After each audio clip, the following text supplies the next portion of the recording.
In what the New York Times is calling Donald Trump's own shadow political party, Trump has announced that he will be, in the coming month or so, hosting an event down at Mar-a-Lago, of course, for some of his hand-picked MAGA candidates, and of course a bunch of super PACs, so that they can raise money, maybe give him some money, maybe give the candidates some money. It's effectively going to be a bit of a little political convention, but only for those who blindly support Donald Trump. The reason he's doing this is because Donald Trump wants to be the kingmaker of the Republican Party.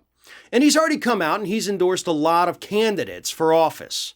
Most of them are challengers to Republican incumbents who either voted to impeach Donald Trump or they voted for things like the infrastructure bill, and he's super pissed about that. So he's endorsing their opponents. And in almost every single one of those races, those opponents that Trump has endorsed are doing very, very poorly.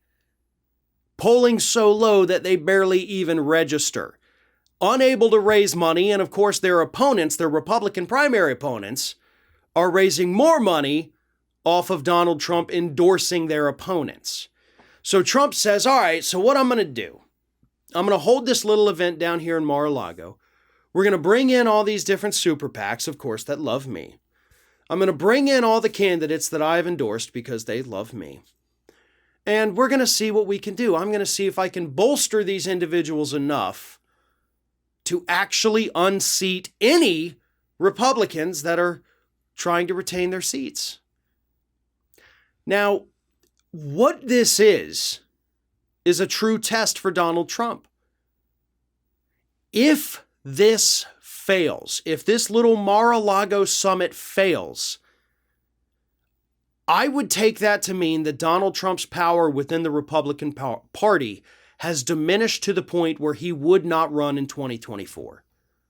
Trump may not be on the ballot this coming year, actually this year, but he's on the ballot this year because all of his little people are on the ballot. And depending on how each and every one of them does, that is a good reflection on how Trump would do in 2024. And it's early enough that the Republican Party would be able to say, we're not going to anoint you king. We're going to make you go through the primary process if you choose to run again in 2024. And I think Trump understands that. I think that is what this is all about. This is him testing the waters, but he's testing the water by pushing the other people into it. And then saying, okay, is it warm enough for me yet? Can I get in?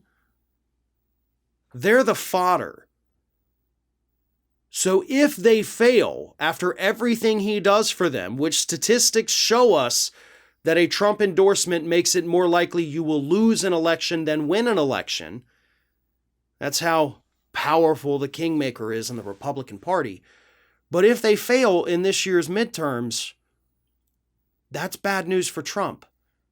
But it's good news for the Republican Party.